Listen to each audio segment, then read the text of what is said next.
Hello.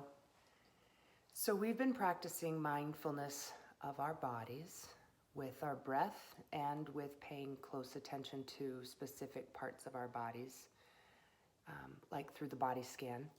And now we are paying particular attention to our thoughts. We all have thoughts, and we all have thoughts in our heads all the time. Mindfulness of our thoughts is specifically trying to notice that you're having thoughts without judging them as good or bad, or I should or shouldn't think that, but just noticing that you're having them and then maybe letting them go without attaching to them or judging them. And so today we're going to do some practice on that. Let's do a short mindfulness practice first. I'll ring the bell, and then I'd like you to just pay attention to the sounds around you. You can close your eyes if you feel comfortable, otherwise just listen.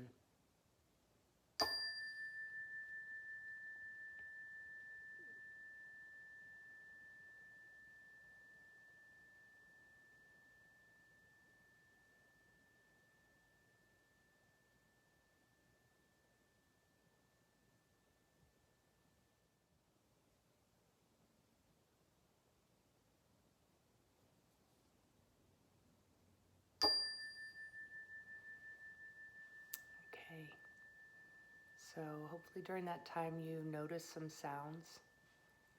Maybe your pet walking. I heard my cat walking. I heard birds outside. I heard a car drive by.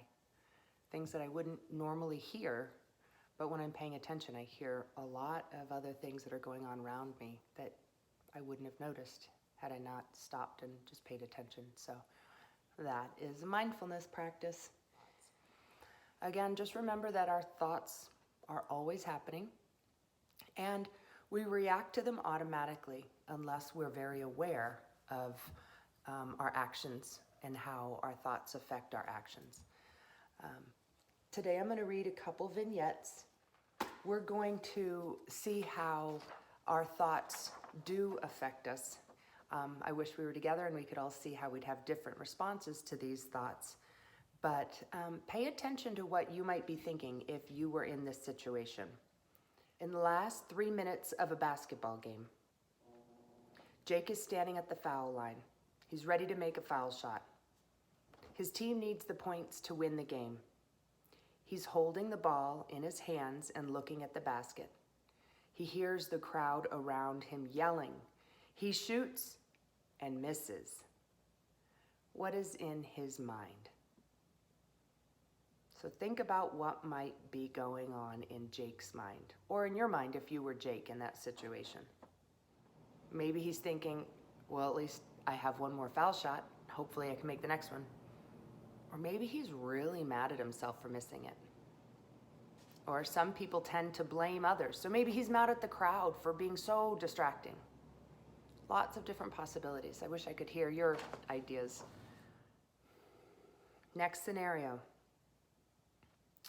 Jen sits down in her science class and watches her teacher take a stack of papers from the big desk in front of the room. The teacher announces a surprise quiz on the science homework. The papers get passed down the aisle. What is Jen thinking? Maybe she's psyched that she did her homework. Maybe she's ready for the test and thinking, yes, I can show what I know. Maybe, just maybe, she's really bummed because she had a lot going on at home the night before and didn't do her homework. So she's stressed that she's not going to do well. And then third, it's the first day of school, and Joe is standing at the end of a long hallway full of noisy students on their way to their lockers. Everywhere he looks, he sees students talking, laughing, and rushing around. What is he thinking? If you saw a whole bunch of kids talking and laughing in the first day of school, you might actually be happy. Oh, cool, a lot of possible friends. Or like most people, you might go, oh no, I hope I can meet a friend. I hope someone likes me, right? We have so many different thoughts. And then all of those thoughts could affect our behaviors afterwards. If we're nervous about all the kids talking in the hallway, we might choose not to say anything to anyone, and then no one would say anything to us in return, and then our worst fear of not having any friends might come true.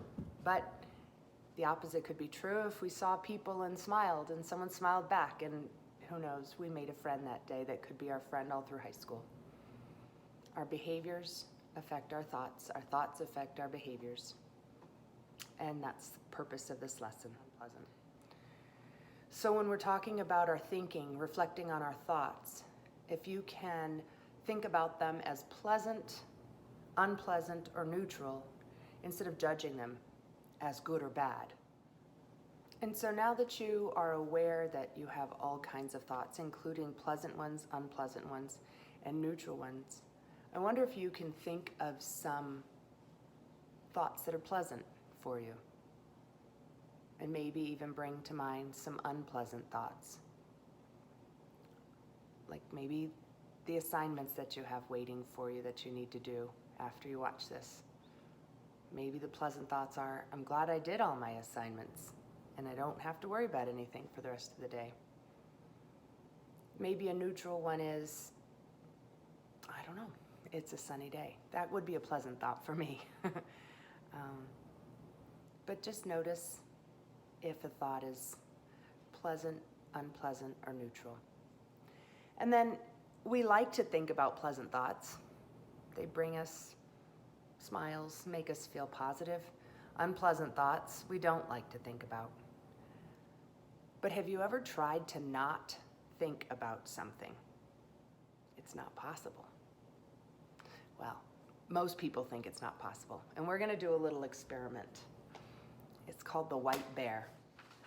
So as we start this, I'd like you to just take a couple deep breaths. Get settled in your spot. Hopefully you have a minute to just sit quietly. Now bring to mind the image of a white bear.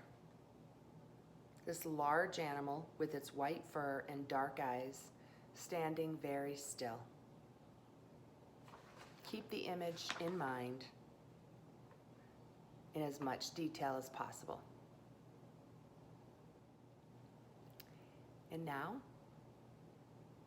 I want you to stop thinking of the very large white bear with dark eyes. I'm going to give you a minute to just stop thinking about the white bear.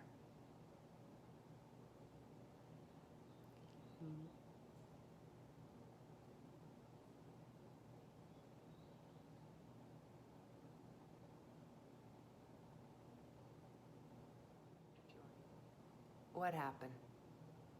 I could have given you up to 2 minutes, 5 minutes to stop thinking about the white bear.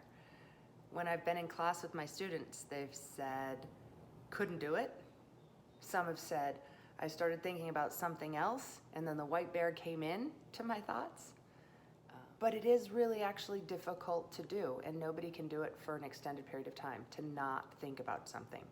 So just the power of suggestion, just putting that thought, that idea in your brain of the white bear makes it hard to just stop all of a sudden thinking about it. So what I'm suggesting is don't try to make yourself not think of something. Instead, just try to let the thought go without focusing on it and without giving it attention. It will just become less. It'll come and go, but it won't stay. So a lot of times we say you just kind of have to go through the thought. You have to think about it and let it go. You can't just block it, okay? What we're going to do now is we're actually going to practice mindfulness of our thinking, and we're going to do a meditation. And during this time, I want you to just notice your thoughts, and instead of stopping them, just, that's my mind thinking. I'm having a thought. Kind of label your thinking. I'm having a thought. I'm planning. I'm thinking of, my meal. I'm thinking about my friend. I'm thinking. Just label what it is that's happening in your mind. It's normal, it's supposed to. And then just let it go. Sometimes you can imagine a thought on a Simpson cloud. put the thought on the cloud and let it float by. Or if you prefer rivers, let the thought be on a leaf on a river and let it float by. Don't attach to the thought. Don't spend time with the thought. Don't judge it as good or bad or pleasant or unpleasant. Just notice I'm having a thought and let it go. That's what thoughts do. It's just sometimes we allow them to be sticky and stay in our brains rather than just slide right past. Okay? Get comfortable. And if you're seated, put both feet on the floor, your back straight but not stiff. Hands in your lap. If you're lying down, let your feet gently fall apart and your arms at your sides. Go ahead and close your eyes. I'm going to guide you through this. There will be moments of quiet, though. I'm going to start by ringing the bell.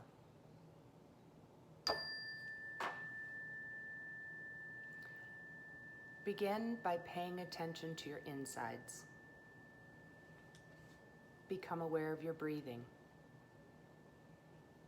Notice your breath wherever it's easiest for you, going in and out through your nose,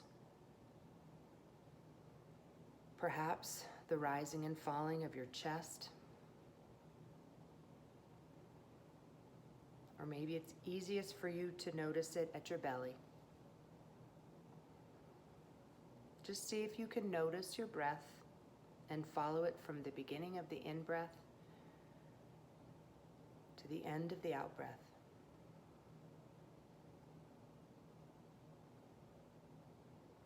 We're mindfully paying attention to what's inside. And if you find your mind wandering, just notice that it's wandered. Let go of the thoughts. Let go of the stories. Let go of the planning, or whatever's there right now. And just bring your attention back to your breath. We simply notice the thoughts and let them go.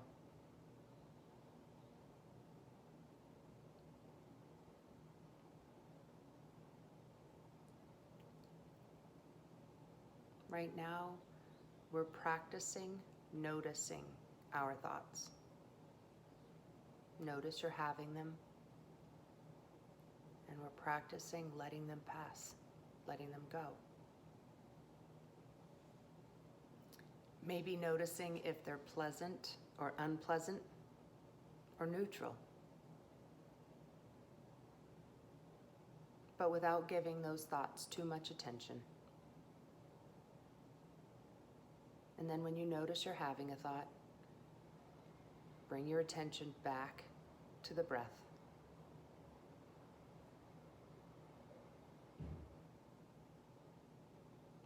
Again, thoughts can be like clouds in the sky, moving across your field of awareness.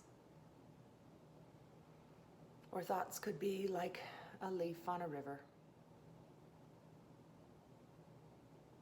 Sit for one more minute, noticing your thoughts and bringing your attention back to your breath.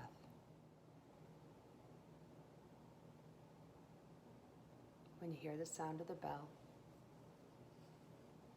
come back a very alert, awake, and calm.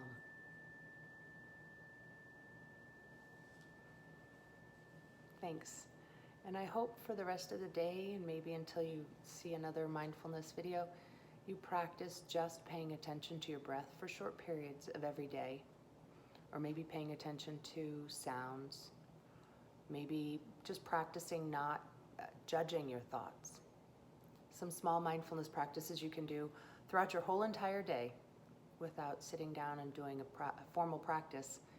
Just integrating mindfulness into your life, wherever you are, whenever you get a chance to. I hope you have a wonderful day.